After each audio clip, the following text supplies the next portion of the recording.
deuxième partie de notre mission, nous sommes avec Christ Amaya, l'incarnation de Jésus-Christ. Et nous avons aussi un invité, c'est M. Franck Gauthier. Bonjour M. Franck Gauthier. Bonjour William.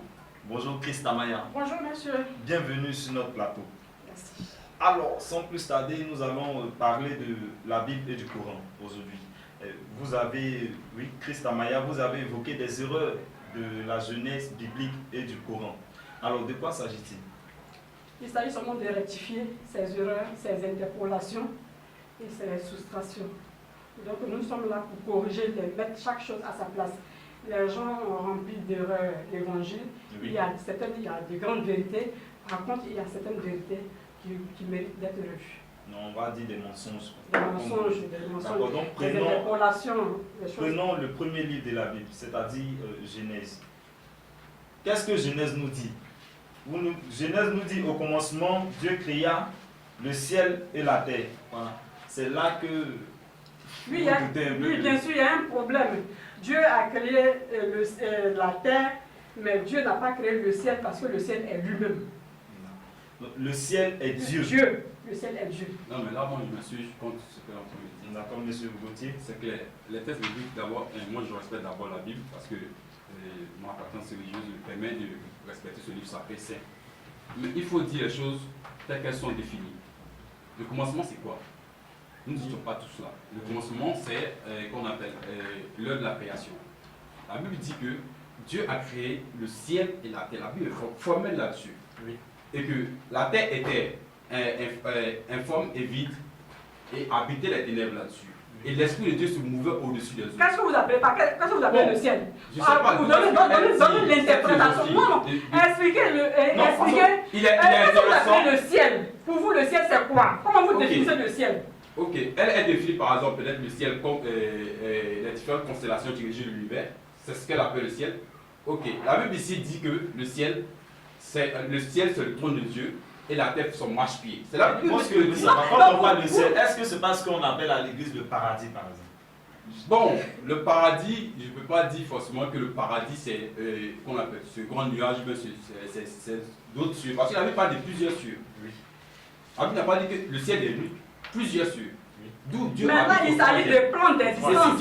Il s'agit de plans, des plans. Il y a plusieurs plans. Il y a plusieurs plans d'existence. Mais vous, en tant qu'intellectuel, intellectuellement parlant, qu'est-ce que vous appelez le ciel? Définissons d'abord ce que c'est que le mot ciel, avant qu'on ne puisse Madame, vous allez avancer. nous dire quelle est la définition selon vous Le du mot ciel, c'est le firmament. C'est-à-dire que c'est l'espace infini dans lequel se meuvent toutes les planètes et les Donc on va étoiles. dire c'est le vide. C'est le vide. C'est ce qu'on appelle le ciel. Exactement. N'est-ce pas? Donc ce l'univers. ciel-là, C'est ce que vous appelez le ciel, l'univers. l'univers prend déjà, l'univers, c'est quand il y a déjà la création à l'intérieur, ça prend en compte tout ça, mais je suis en train de parler Parce de que ce c'est potentiel différentes avant qu'il ne... L'univers c'est ce grand vide. Mais vous savez, Dieu, il est plus qu'un philosophe. Donc l'univers c'est le ciel. J'ai dit, le ciel, moi je vous demande, je vous pose la question, je vous réponds la question. Le ciel, vous n'arrivez même pas à me définir ce que c'est que le ciel. Allons-y tout doucement. Voilà, parce que moi je dis... Moi je me dis la réalité. On se calme. Monsieur Gauthier, Vous me dites, oui, au commencement, moi je dis, je suis très clair dans ce que j'avance. Oui. Vous pouvez aller philosopher parce que j'ai dit qu'avec Dieu, il faut réfléchissons. Réfléchissons et essayons d'analyser les enseignements qui ont été donnés. Ici, c'est très clair. C'est très très clair. On nous parle du cerveau, mais parle du 3e ciel. Ce sont des plans, ce dont vous êtes en train de parler, le 7e ciel. Ça, ce sont des plans d'existence. Vous comprenez? Ce n'est pas de ça qu'il s'agit. Le ciel dont on parle ici, il s'agit d'espace qui reçoit toute la créature. Est-ce que vous comprenez? Tous les êtres. Donc l'univers. Quel univers? Donc vous parlez de l'univers que le ciel. Non, il y a une différence. Il y a une différence. Allons-y pas à pas. Oui. J'ai dit le ciel, dans un premier temps, c'est l'espace. Oui. C'est ce vide-là qui va désormais recevoir les planètes. Donc vous voyez que j'ai divisé d'abord cette réalité, c'est une réalité, on les sépare d'abord dans un premier temps, et puis maintenant après on les fusionne. Séparons-les, essayons de les traiter de manière individuelle. Le ciel, c'est l'espace qui va recueillir tout ce qui est planète. Et quelque part là-bas encore, vous nous dites encore que le vide, c'est Dieu. Mais moi, je ne comprends pas comment le vide vous- peut venir encore vous créer. refusez de me comprendre. Je ne sais pas si vous êtes exprès, mais vous refusez de comprendre. Même scientifiquement, les scientifiques ont réussi à faire la part des choses. Ils ont démontré que même la couche des autres, il y a différentes couches, il y a au moins 7 couches. Et ces 7 couches-là sont appelées cieux. Comme Dieu se référait dans le Coran, parlant de nous avons créé 7 cieux. D'autres ont créé les différentes 7 couches qui, un temps soit nous protéger des effets qu'on appelle des néfastes de l'atmosphère et de l'univers. Bon, si vous voulez, tous les non, mais il n'y a pas dit les 7 univers. Les 7 couches qui sont appelées cieux. Je ne sais pas si vous faites la. Non, je ne sais pas. Quand je vous appelez l'amalgame, non, je vous fais faites pas l'amalgame Non, mais entre la créature. les réalités scientifiques du Coran. Mais écoutez, Monsieur Gauthier, laissez Christ Amaya la réagir. couche d'autre était ciel gris. dans ce. Plusieurs couches. Nous sommes dans un. Écoutez-moi, parce que j'ai l'impression que vous voulez me contredire sans rien comprendre. Regardez, nous sommes dans un espace, nous sommes dans une salle, nous sommes dans dans votre cabinet, dans votre studio d'enregistrement. S'il n'y a pas d'espace, où vous allez vous asseoir? Si la planète elle n'existait pas, vous allez planer, où vous allez poser vos pieds? C'est la question, c'est de ça qu'il s'agit. Quand on a vidé tout cet espace, là c'est un espace, nous sommes dans cet espace. C'est la même chose que je veux projeter dans le grand ciel, dans le grand espace. Avant qu'on ne mette ces chaises, le micro et ceci-là, il faut que ça soit dans un endroit. Répondez-moi simplement. Écoutez-moi très bien. Cet endroit où existent ces planètes-là, on appelle ça vide. Environnement et ciel. Comprenez ça, une fois on va évoluer. Moi je ne suis pas dans Monsieur Gauthier, on va se calmer. Parce qu'il a son nom. Écoutez, ce grand espace est appelé univers. Scientifiquement. L'univers, c'est l'ensemble de déjà ce qui a évolué. Non, l'univers est régi par les constellations des planètes. Bon, prenez votre problème de dictionnaire. Non, monsieur Gauthier. L'univers est régi par les constellations des planètes. Non, vous ne connaissez pas. L'espace où vous faites exprès, vous ne connaissez pas le mot. Nous n'avons pas nous attarder sur ça. Alors, vous avez parlé aussi prenez la définition de l'univers, vous comprendrez que ce n'est pas la même chose qu'on a fait. Non, madame, permettez-nous d'avancer. Monsieur Gauthier, permettez-nous d'avancer. Oui, mais avec. Alors, vous avez parlé aussi d'Adam et Ève. Vous dites que Adam et Ève n'ont jamais existé, que tout ce que la Bible nous dit, ce n'est que du mensonge. Alors, dites-nous plus sur ce que Je me suis basé sur le dialogue qui a eu lieu entre Adam et Ève et Dieu. Vous voyez, voilà le plan. On dit Dieu a créé Adam et Ève et il allait les poster dans un jardin. Et au milieu de ce jardin, Dieu a dit, tu mangeras de tous les arbres, sauf l'arbre de la connaissance du bien et du mal. Et le jour que tu en mangeras, tu mourras. D'accord? Et Dieu tourne le dos. On peut parler comme eux, parce que pour eux, Dieu est dans un endroit et puis il se déplace. Donc les enfants désobéissent au Père, ils mangent le fruit défendu. Et Dieu rentre dans tous ces états. Tout en rogne, il vient et il commence à faire pleuvoir une malédiction et finit sur ses enfants. Moi je m'interroge, je m'insurge. Dieu savait très bien que Adam et Ève mangeraient le fruit défendu. Alors pourquoi l'a-t-il mis dans le jardin? Ok, pourquoi l'a-t-il mis dans le jardin? Vous le dites parce que Dieu il est omniscient, omnipotent. On retient l'aspect omniscient. Omniscient veut dire Dieu sait tout. Donc Dieu sait très bien que Adam et Ève, il sait. D'accord, donc monsieur Gauthier voudrait réagir sur ce que vous voulez dire. Dieu sait tout, donc moi je comprends que peut-être qu'elle n'est pas suffisamment la Bible. Elle est seulement un dialogue pour sanctionner. Non, écoutez, je pars sur le fait que Dieu savait qu'Adam et Ève mangeraient le fruit. Pourquoi l'a-t-il mis dans le jardin? Répondez-moi avant d'aller soulever un autre sujet. Mais posez la question. Mais qui me répond, mais qui réagisse, parce qu'il ne veut pas qu'il fasse toutes sortes de sujets. Parce que nous sommes là pour ça. Dieu est le maître de la création. Dieu est le grand architecte, le grand savant, le grand sage. Il sait tout. Il a créé toutes choses, rien que pour sa gloire. La Bible dit qu'il y a 24 vieillards à sa présence et qu'il nuit et jour prie pour lui. Pourquoi? C'est fait pour sa gloire.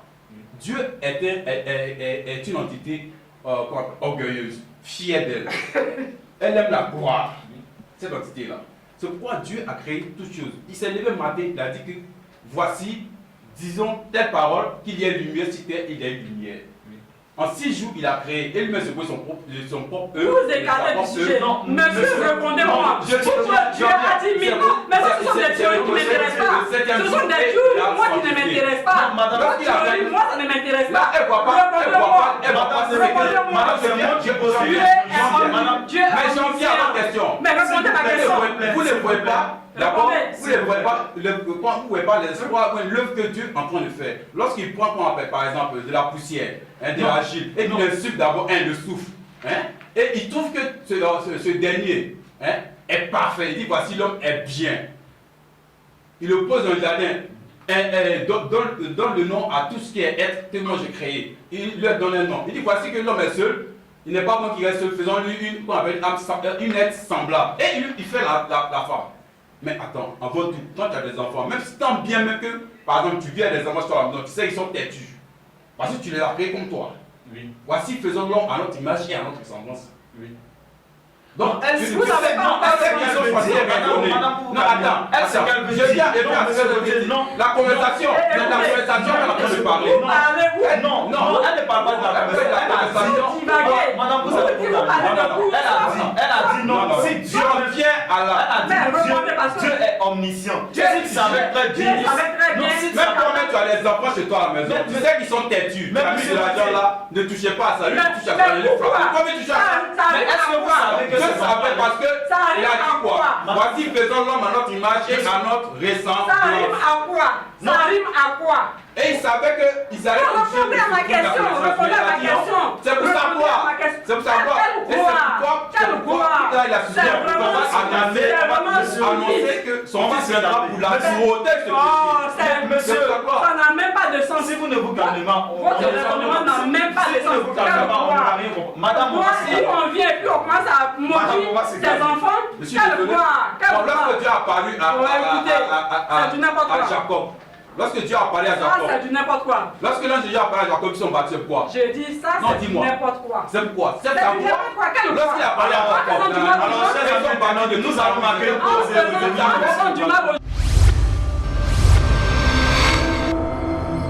abidjanmedia.net. Alors maintenant que nos différents invités se sont calmés, nous allons passer directement à la troisième question. C'est de savoir si Jésus était vraiment Dieu ou c'est encore un mensonge dans la Bible. Il m'adresse à Christ Amaya. Non, Jésus-Christ n'est pas Dieu. Jésus-Christ est un envoyé de Dieu. C'est un messager de Dieu. C'est un prophète guide. Il ne saurait se comparer à Dieu le Créateur. Non, Dieu. Avant d'aller plus loin, vous avez même dit que Jésus-Christ est le fils biologique de Joseph. Donc on nous fait croire que effectivement Marie n'a pas eu de rapport sexuel et elle a engendré Jésus-Christ, ce qui est faux selon vous. Oui, on me dit que Jésus est né par la conception immaculée. C'est-à-dire qu'il n'y a pas de rapport sexuel. C'est Dieu même qui a dit, c'est lui qui a créé l'être humain, les sexes opposés. Et c'est à travers ces deux sexes, c'est l'homme et la femme qui vont être prolifiques. Et c'est pour la prolifération, remplir la terre. S'il n'y a pas de les relations sexuelles, si c'est un négatif, pourquoi il demande aux gens de se multiplier si c'est un négatif? Pour dire quoi? Peut-être que les gens, c'était très difficile de trouver une fille vierge. La virginité, c'est parce que vous ne maîtrisez pas, vous ne savez pas ce qui se passe dans le royaume divin. Quand une personne vient sur la terre, la personne vient du royaume. Donc votre sainteté, ce n'est pas sur la terre ici. C'est depuis le ciel que vous avez été oint. Vous venez accomplir une chose. Aucun être humain ne peut vous suyer. Si je vous en prie, aucun être humain. Si Jésus est né par des parents biologiques et des parents biologiques, ça n'enlève pas son état messianique. Ça n'enlève pas son côté Christ. D'accord. Nous allons permettre à M. Gauthier de réagir sur l'existence de Jésus. Okay. On va dire. Tout d'abord, j'aimerais revenir sur le fait qu'elle dise que Jésus n'est pas Dieu. Oui. Avant sa naissance. Oui. Jésus n'est pas Dieu. Ça, c'est elle qui le dit. Moi, je sais que les écrits bibliques, ou même coraniques, ou même les... Jésus n'est pas Dieu. Ça, vous m'avez pas dit. Non, mais ça, Dieu. Non, de Dieu parlait. Non, madame, fils de Dieu. Un fils de Dieu, un enfant de serpent, c'est quoi? Non. Non, attends. Un fils de l'homme n'est pas l'homme. C'est l'homme. Ok. Un enfant d'un aigle, c'est pas un aigle. Mais bien sûr. C'est un aigle. Ok. Un fils de Dieu n'est pas un Dieu. Mais de quel Dieu il s'agit? Il est Dieu. Mais là encore, il dit, depuis la création, Dieu parlait avec petit plus d. au pluriel. Dieu voici avait faisons. Mais madame, lorsque Voici vous réalisez, faisons. monsieur, Et il a dit, Je ne peux pas accepter ces gens de. Non, je ne peux pas accepter ces gens dans de. Matthieu, lorsqu'on dit, Sans que je ne dis-moi, réagisse. fils de David, Vous ne pouvez. tu es si petit que David, il a dit quoi dans Matthieu? David, même sur le trône, dit à Dieu, Seigneur, dis à mon Seigneur de m'aider. Mais est-ce que vous Mais ne vous ça, basez pas Et sur il la a partie dit, erronée pour non, dire non, ça? pas sur la partie, pas sur la Parce qu'elle partie, dit non, dans non. la Bible, il y a des parties erronées. Est-ce Ça, que vous ne ça vous basez n'engage que, vous savez, Je chacun suis est allé- libre je d'avoir suis sa allé au conception contraire. d'une religion, Je suis est libre de donner ce à quoi il aspire. Ça n'engage qu'elle. Mais moi, je te dis ce que la Bible dit. Les versets Bien avant vos pères, Abraham, moi j'y étais. Lui-même il a dit. Et tous les prophètes ont confessé en disant, voici d'une vierge de Juda, Oui. d'une vierge de Juda, on n'a pas dit voici d'une vierge de la famille de David. Voici d'une vierge de Juda. Parce que David même est descendant de Juda. Si vous ne savez pas Juda qui il est, Juda fait partie des 12 fils que a eu, qu'on appelle Israël, sinon Jacob. Oui. Il y a eu Rouben, il y a eu Naphtali. Lui même parle de la naissance de Jésus-Christ. Vous Oui. comprenez? Bon, regarde, Donc, moi je vais Marie, Non, madame. Marie a été cette personne Oui. À qui Dieu. qui a bénéficié de cette grâce. Exactement. Et quand on a parlé, on a dit, voici, grâce te sera faite. Et il y a eu une insémination. Il y a eu qu'on appelle, ils ont posé qu'on appelle cette semence en elle. Et voici Mais l'enfant. c'est l'esprit de Dieu. Et même si elle a lu la Bible, elle comprend que, elle me dit, la Bible est erronée, que, je ne sais pas si quoi c'est pas, je dis que non, qu'on appelle Jésus est le fils de Joseph. Mais si elle dit la Bible, dans même Matthieu, Joseph voulait répudier Marie. Et l'ange lui a apparu, il a dit non, ne fais pas ça parce que c'est Dieu qui a suscité cela. Oui. Bien au contraire, prends soin d'elle. Et Exactement. quand ça arrivé, lorsqu'elle a couché, Justement. et que l'on devait les tuer, l'esprit de Dieu n'a pas parlé encore à Joseph. Je lui ai dit de parler plus à Marie, a parlé encore à Joseph pour dire non, prends ta femme et l'enfant, allez-y loin parce que les gens veulent tuer cet enfant. Allez-y au pays des gens. Merci, monsieur. Quels sont les états encore Merci, monsieur Gauthier. Merci. Voici un enfant dit non, voici le gars est mort, retournez encore à ta femme à Joseph. Merci, monsieur Gauthier. Justement, madame. Elle dit à Ce que monsieur Gauthier. Mais je vois est en train de Non, vociférer non, pour rien. j'ai entendu Il est dire en train quelque de chose parce vociférer que. pour rien. Parce que. Effectivement, la Matthieu, lisez Matthieu. Non, mais madame, si je ne vous pose pas La généalogie de question, Jésus, c'est Matthieu.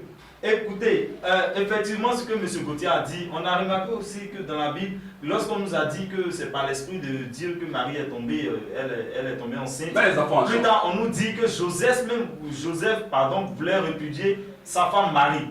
Parce que, bon, selon lui, elle a trahi, bon, on va dire ça comme ça, elle a commis l'adultère. Donc, pour vous, c'est quoi? C'est encore un mensonge ou. Je dis ce sont des contre-vérités et j'insiste parce que je mais vous lis si un c'est passage. ainsi, Écoutez, les vérités, il y en a tant parmi tant d'autres. Monsieur Gauthier, j'ai l'impression que vous ne voulez pas me laisser parler. Voilà. Donc, prenez on peut lire dans le passage de Jean, le chapitre 17, au verset 3, il est écrit Jean Or, chapitre la 17. vie, oui, j'ai dit Jean 17, au verset 3. Or, la vie éternelle, c'est qu'ils te connaissent, toi, le seul vrai Dieu, et celui que tu as envoyé, Jésus-Christ. Ça, qu'est-ce que vous allez me dire? À qui s'adressait cette parole? Répondez. Écoutez, c'est Jésus lui-même qui parle. Dans Jean Dans 17, Jean verset 17, 3. verset 3, il est écrit, et je cite, Or, la vie éternelle, c'est qu'ils te connaissent, toi, le seul vrai Dieu. C'est comme si c'est Jésus qui s'adresse au Père, le Père créateur. Oui. Il dit, la vraie vie éternelle, c'est qu'ils, les gens, parce que ceux qui doutaient de lui, C'est qu'ils te connaissent. ceux qui te connaissent, toi, le seul vrai Dieu, et celui que tu as envoyé, Jésus-Christ. Donc là, le débat est clos. Et encore, il y a un autre passage qui va étayer mes propos. Non, madame, ce verset-là, j'aimerais qu'on oui, mais je vais vous donner encore. Non, il y a un autre passage qui va encore vous édifier. Oui. Dans le même Jean, le chapitre 13, au verset 28, il est écrit, et je cite, vous l'avez entendu. J'ai dit, je m'en vais au Père, je m'en vais et je viens à vous. Si vous m'aimiez, vous vous réjouirez que je vais au Père, car le Père est plus grand que moi. Voilà. Le débat est clos. Non, mais. Le débat est clos. Non, sur Jean 17, verset 3. Mais bien sûr, c'est la même chose. Il dit que vous, Non, nous avons- le seul vrai Dieu. Il dit, parce que lui, il est l'envoyé. Donc, il est en train de dire aux gens que c'est Dieu qui est le seul vrai Dieu. Moi, je n'ai pas écrit la Bible, c'est là, les faits sont têtus. Donc vous dites ici que c'est Jésus qui s'adressait à Dieu. Mais bien sûr, mais parce que quand on lit le passage, à qui ça s'adressait? Qui est le seul vrai Dieu? Non, mais là n'est pas le problème. Nous, on parlait de avant de la naissance de Jésus-Christ. Oui, mais il fallait que je répondisse d'abord sur cette conception erronée avant d'avancer. Revenons donc sur donc j'ai dit que le fait que je dise et je l'affirme que Joseph soit le père biologique de Jésus, c'est écrit, ce n'est pas mon invention. Il y a eu jusqu'à 7 prophéties sur l'arrivée de Jésus, venant de la tribu de David et du clan de Juda. On dit, pourquoi appelle-t-on Jésus fils de David? Je n'ai rien inventé. Vous pouvez prendre le glossaire et on va lire ensemble. Je dis et je réponds. Fils de David est le titre. Écoutez, ne rebondissez pas. Non, je rebondis parce que vous avez dit la Bible est faite aussi d'erreurs. Qu'est-ce qui prouve que ce n'est pas aussi une erreur? Nous sommes là. Ma mission est de corriger. Donc on va prendre Bible rouge et ce qui est faux, on met faux. Ce qui est vrai, on dit ça c'est vrai. Voilà. Voilà, ce qui est vrai, on soutient. Et ce qui est erroné, on barre. Donc on va soutenir ce qui est vrai. Parce que moi, ma mission, c'est de corriger. Vous comprenez? Voilà, corriger les conceptions erronées. On appelle Jésus fils de David. Pourquoi appelle-t-on Jésus fils de David? Et la Bible répond dans le glossaire. Fils de David est le titre donné au Messie attendu par les Juifs au temps de Jésus. Il provient de la promesse faite au roi David par l'intermédiaire du prophète Nathan. Étant donné cette promesse, le roi sauveur attendu devait être un descendant de David. Et voilà les prophéties. On peut aller dans 2 Samuel, le verset 7. Il n'y a juste donc, parce que vous parlez des descendants de David, c'est-à-dire Joseph même était un descendant de David. Joseph est le descendant de David. C'est pour ça que je dis que quand on prend le livre de Matthieu, quand on cite l'arbre généalogique, de Joseph, parce que dans Ésaïe dit, Ésaïe que Dieu a fait cette révélation. Nathan, la promesse vient depuis quand? La promesse vient depuis après David. Dieu dit David est le roi selon son cœur. Et chaque fois que Dieu frappait le peuple d'Israël, il disait, vous, Judas, à cause de ce que David a été pour moi, même à cause de l'idolâtrie de son fils, mais Salomon, il dit, j'ai promis à David que jamais un roi va monter sur son trône. Pourquoi Dieu parlait ainsi? C'est pas dit que de manière caricaturée directement qu'on appelle de la gemme de David va descendre forcément. Qu'on appelle truc. Qu'est-ce que vous dites alors de la Jésus-Christ. David a issu la maison de Judas. Et on dit la maison, quand on dit la maison de Judas, à cause de David, la maison de Judas, je vais alléger ma peine. À cause de David, la maison de Judas, la maison de Judas. Et Esaïe dit, moi j'ai de la peine d'une vierge de Judas, j'ai de la peine pour vous. Viendra descendra le fils de Dieu, on l'appellera Emmanuel. Alors c'est ça qu'Esaïe dit. Parce que même la parole de Jésus-Christ lui-même ne croit pas à ça. Jésus dit dans Apocalypse 22, verset 7, il dit, oui, Apocalypse 22, verset 7, il est écrit. 22. Oui, madame. Il dit, moi, Jésus, j'ai envoyé mon ange pour vous apporter ce message au sujet des églises. Je suis le rejeton et la lignée de David. Ça, c'est Jésus même qui le dit. Et vous voulez aller en contradiction avec ses propres propos. Là, je ne peux rien faire pour vous, parce que là, je ne peux rien faire vraiment pour vous. Voici là. Oui. Alors, Jésus lui-même dit qu'il est dans le David. Vous dites non, vous voulez refuser sa paternité. C'est un peu difficile. Parce que vous. C'est difficile comment? C'est moi qui ai écrit la Bible. La Bible, vous dites que la Bible est faite d'erreurs. Est-ce que vous m'entendez? J'ai l'impression que vous ne m'écoutez pas quand je parle. J'ai dit que ma mission est de corriger. C'est pas de corriger, tu lis mal la Bible. Parce que quand Bartimée par exemple marche et il dit Jésus, fils de David, il fait allusion en quoi? Parce que la tête de proue de Judas, c'était David. Le grand roi que Judas n'a jamais connu, D'accord. Tant que Dieu devait plus riche que Salomon, c'était David. La référence de la Bible de Judas, c'était David. Donc on dit, Jésus, fils de David, aide-moi. Ça veut pas dire que forcément, qui est qu'on appelle truc. Il est qu'on appelle truc. Le sang, le sang de David. Non. Joseph est le sang de David. Joseph est descendant direct de David. Mais bien sûr, pourquoi quand Jésus se réclame de lui? Voilà. Jésus n'est pas l'enfant de Jésus. Vous avez la dernière fois quand vous êtes venu. Jésus est la femme de la Bible de Judas. Pourquoi? Parce que sa mère est de Judas. Monsieur, Joseph est de Judas. Mais Jésus n'est pas l'enfant de Joseph. Alors, madame, vous avez aussi dit que Jésus n'est pas mort sur la croix. Oui, Jésus n'est pas mort sur la croix, mais avant de passer au sujet, au thème de Jésus n'est pas mort sur la croix, je suis vraiment très étonné que M. Gauthier, chrétien qu'il est, doute même de la parole de Jésus. Je ne doute pas de la parole. Non, madame. Je rappelais parce que alors, le débat il était très chaud. Merci bien, Christ Amaya, d'être venu sur notre plateau. Merci. Merci à M. Franck Gauthier. Merci. Alors, retenons qu'il y a une troisième partie, hein. Ce n'est pas la fin. Voilà. Et nous espérons que vous serez disponibles sur le. Alors, merci à vous, chers amis internautes, de nous avoir suivis. Et la suite, c'est dans quelques jours.